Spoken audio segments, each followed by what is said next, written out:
Hi అండి, అందరికీ నమస్కారం. Welcome to my YouTube channel. ఈ వీడియోలో ఇప్పుడే అందిన వార్త అండి, బ్యాంక్ అకౌంట్లపై ఎలక్షన్ రూల్స్. ఈ అకౌంట్స్ వారికే బిగ్ షాక్ అండి. సో ఏ అకౌంట్స్ వారికి బిగ్ షాక్ అనేది ఇప్పుడు తెలుసుకుందామండి. వీడియోని అయితే చివరి వరకు చూడడానికి ప్రయత్నం చేయండి. సో ఇప్పుడు మనం వివరాలకి వచ్చినట్లయితే ₹1,00,000 మించి డ్రా చేస్తున్నారు. అయితే ఎన్నికల సంఘం హెచ్చరిక అయితే జారీ చేసింది. సో ఎన్నికలు సమీపిస్తున్న వేళ అక్రమంగా తరలిస్తున్న డబ్బును కట్టడి చేయడంపై ఎన్నికల సంఘం దృష్టి సారించిందండి ఈసారి. సో ఈ క్రమంలోనే బ్యాంకులకు ఈసీ కొన్ని సూచనలు కూడా జారీ చేయడం జరిగింది.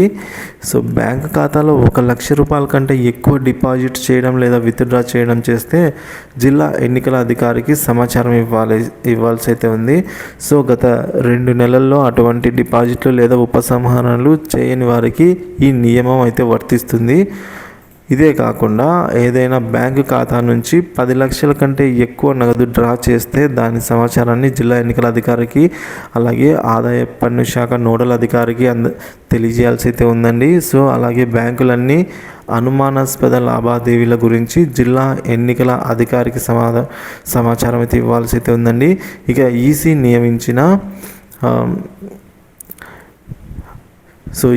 నియమించిన రాష్ట్ర స్థాయి బ్యాంకర్ల కమిటీతో జరిపిన సమావేశంలో ఎన్నికల వ్యవహారానికి సంబంధించి ప్రధాన ఎన్నికల అధికారికి ఈ సూచనలు అయితే జారీ చేయడం జరిగింది. ఇందులో దాదాపుగా ప్రధాన బ్యాంకులకు చెందిన 51 మంది అధికారులు పాల్గొన్నారు.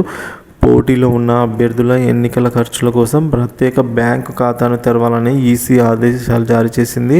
సో అభ్యర్థన తన పేరుతో లేదా ఏజెంట్తో కలిసి ఉమ్మడి ఖాతాను కూడా తెరవచ్చండి. అభ్యర్థి ఎవరైతే ఉంటారో బ్యాంకు లేదా పోస్ట్ ఆఫీస్లో అకౌంట్ ఓపెన్ చేసుకోవచ్చు. ఇందుకోసం ప్రత్యేక కౌంటర్ ఓపెన్ చేయాలని అన్ని బ్యాంకులు ఆదేశాలు జారీ చేశాయండి ఈసీ.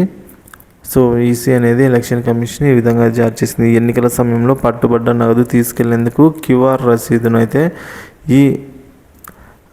ఈఎస్ఎంఎస్ పోర్టల్ నుంచి రూపొందించిన నగదు రవాణా చేసే వాహనంతో పాటు వచ్చే అధికారులు అలాగే ఉద్యోగులకు అందజేయాలని సూచించింది. దీనికి తనిఖీ సమయంలో అయితే ఈ క్యూఆర్ను చూపించవలసి అయితే ఉంటుందండి.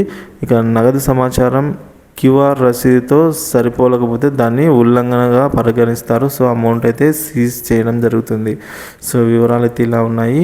ఇన్ఫర్మేషన్ నచ్చినట్లయితే వీడియోని లైక్ చేయండి, షేర్ చేయండి. Thank you for watching this video.